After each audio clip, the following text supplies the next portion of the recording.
Hi everyone, today we are going to see what is VPC network and other network related fundamentals. Let's start with VPC first. VPC is a isolated secure network. For example, if we consider our home and the museum, our home will have very less security, but the museum will have high security because it have various valuable products, right? So like the same concept occur for VPC network also. In museum, we cannot able to enter directly, right? We need to get a permission. Whether the permission approval, everything are correct, we can able to enter. Like that same, in VPC also, we will have here a network gateway. So if the gateway allows use only, you can able to access the application here. Next is subnet mask. On the top of VPC, we will have a subnet mask. We can have n number of subnet masks in an VPC. So before going to the subnet, we can talk about IP address. So IP means if a device want to communicate with google.com, the device should have public IP address to communicate with google.com. So if 50 devices need to communicate with google.com, so these 50 devices are connected to our home router. Okay, just consider these 50 devices. If we give public IP address to communicate with google.com, it will be a very difficult task because in the world we have only limited number of public IP address. So we cannot give 50 device, 50 public IP address for connecting to google.com. That's why subnet comes into picture. This subnet, what it will do means it will assign some private IP address to these devices, and this device's request will go to our router. Then our router will have a public IP address. By using this public IP address, this router will speak to google.com. Then the response will come to our router. Then this response will send to respective devices, whichever devices request for google.com. Usually the IP address will look like this: 4 set of number with 3 dots. Each set will range from 0 to 255. So this is the subnet mask. There I have mentioned, right, the subnet mask will give private IP address to the devices. Like the same, here also it will range from 0 to 255 only. Here the 3 parts are mentioned as 255 and 1 is 0. This is for our differentiation because the first 3 they will say it as network part, and last this 0 they will say it as host part. Here this host part also will range from 0 to 255. So now this is in decimal format. If you want to convert in binary form, because computer allows only binary, there will be a periodic table. This is nothing but this is 2 power 0, 2 power 1, 2 power 2, 2 power 3 till 2 power 7. If you count this entire numbers, you will get 255. So we are converting the subnet mask into binary. Binary means 0 ones. So first set is 255. Right? So we need to, if you count this entire number means you will get 255. So we need to give everywhere 1.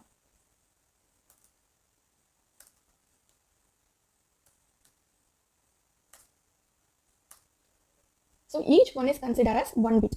So there are totally 8 ones. So it is 8 bits. So instead of this 255, we are giving here 8 ones. Next also there is 255. After dot, we are giving 8 bits. Like the same, till the 3 set we have repeated.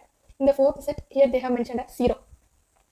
So for counting 0, we need to give here 8 bits as 0. If you have here 10 means, if we count 8 plus 2, that is 10. We need to keep this 8 and 2 as 1, remaining everything as 0.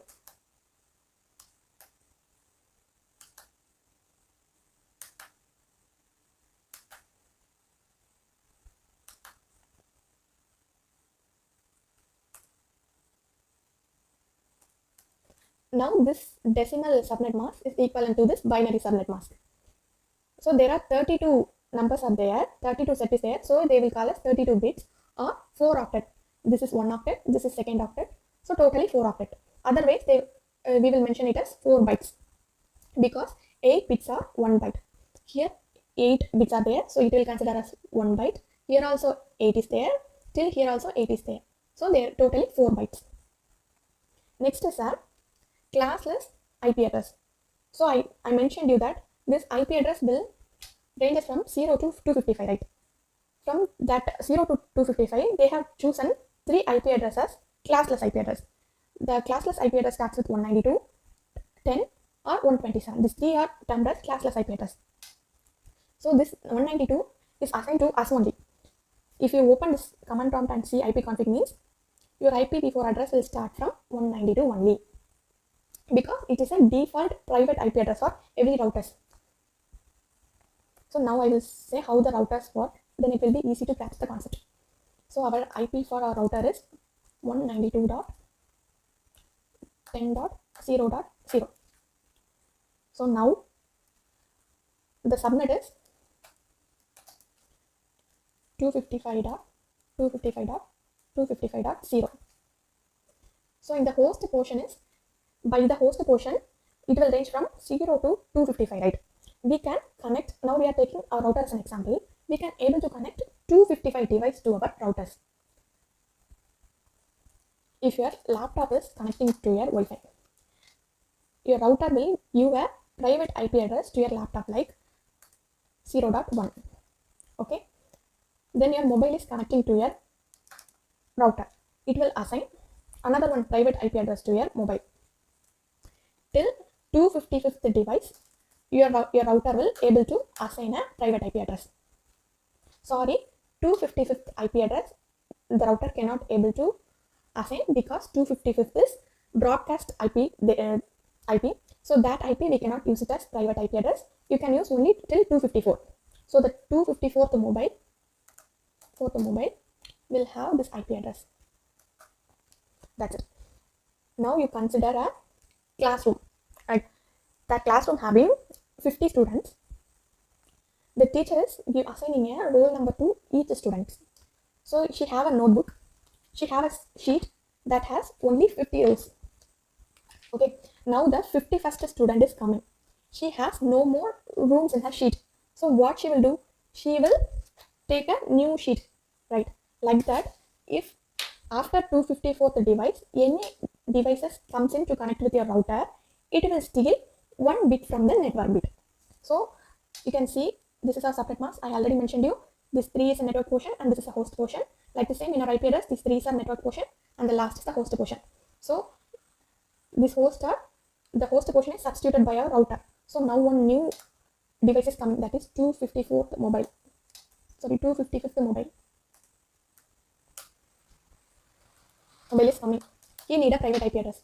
So our router will steal 1 bit from the network portion. Now the 255th mobile IP address will be like this. It is stealed from network. So now also we have 253 IP address. That's how means we have stealed 1 bit from here, right? Now if another device comes also, now we can go till the 1 bit we got from network, we can go to 255. Usually the IP address are written in CICR format, like if you see in this diagram, the subnet is showing like this: 10.240.0.0.24 /24.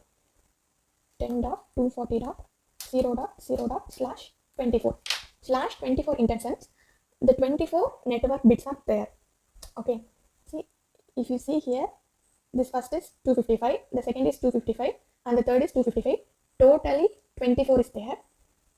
It is telling the subnet mask is this. So if you see our diagram, you can easily understand our subnet has an IP range like this: 10.240.0.0. Here they have created 2 virtual machines. So this 2 virtual machine, the subnet is assigning 2 to this first virtual machine and 3 to the second virtual machine. So same in subnet 2 and subnet 3. These virtual machine can able to communicate with this second subnet virtual machine by using its private IP address. So if the virtual machine need to access to the external world like google.com, the virtual machine with this private IP address, it will give request to the routing, and this routing will get the will ask for the response. Sorry, I'm confusing. So this virtual machine, if the virtual machine want to talk to the external world, like it want to download some files from the internet, means it will go to the VPC routing with the help of private IP address, and it will tell the VPC routing, I need to collect some files from this website. Then the VPC routing will get from the internet through its VPC routing's public IP address, and it will send to the virtual machines. How this VPC routing will act as a home router. Then this VM cannot able to communicate with next VPC's VM with the private IP address. It can communicate only the VMs within the VPC network. Let us see the demo. In the Google console, in the VPC network, we can go to VPC networks. I will create a new VPC. Name I will provide it my VPC. There is a subnet creation mode. It has custom and automatic. If if we give here automatic means it will automatically create subnet in each region with the IP range. So I'm creating custom first. I'll add subnet, my subnet 1, and I will choose the region. I have chosen Asia East. If you are creating virtual machine in Asia East only, you can able to use this subnet. Otherwise you cannot. I will give the IP range. So next is firewall rules. Firewall rules means this helps any attacker not to attack our network. So it will allow some rules like SSH means by using SSH only we can able to log into our virtual machines.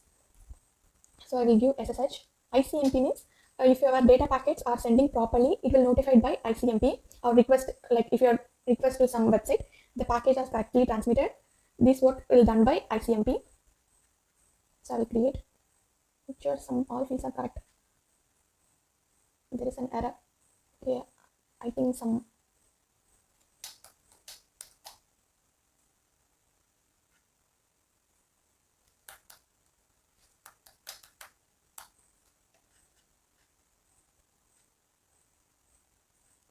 it will take 2 to 3 minutes to get. Sometimes it will take less than a minute.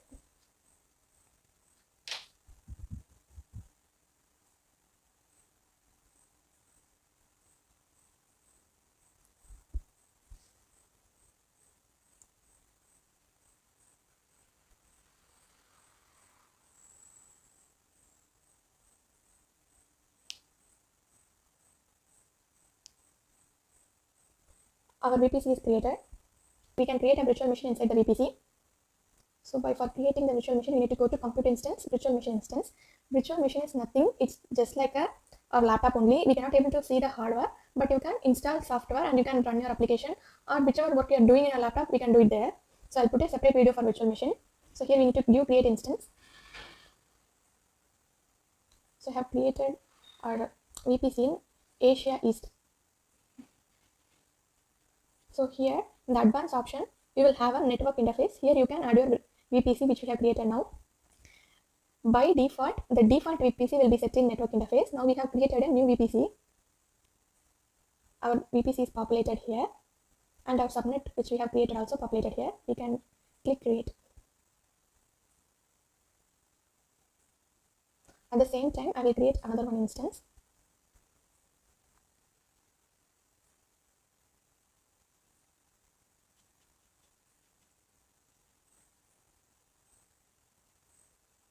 I will give the interface as our VPC and I will create. Our 2 instances are created. I will go to the VPC network. Here you see the subnet which we have created. That is ranges from 10.0.0.0. This subnet will assign a number to our instance. Here you see 2 is assigned to the instance 1 and 3 is assigned to the instance 2. If you SSH and try to, I have SSH the instance 1 and I will try to ping the instance 2. So I will try to connect with instance 2. I copied this instance 2. You can see we can able to transmit the package. So instance 1 can able to connect to instance 2. You can see the private IP address routing as well. So if we create another one VPC and if we create there any 2 instances, we cannot able to ping this instance 1 to another VPC's instance 1. So that's all I have. If you have any doubts, you can post it in the comment section.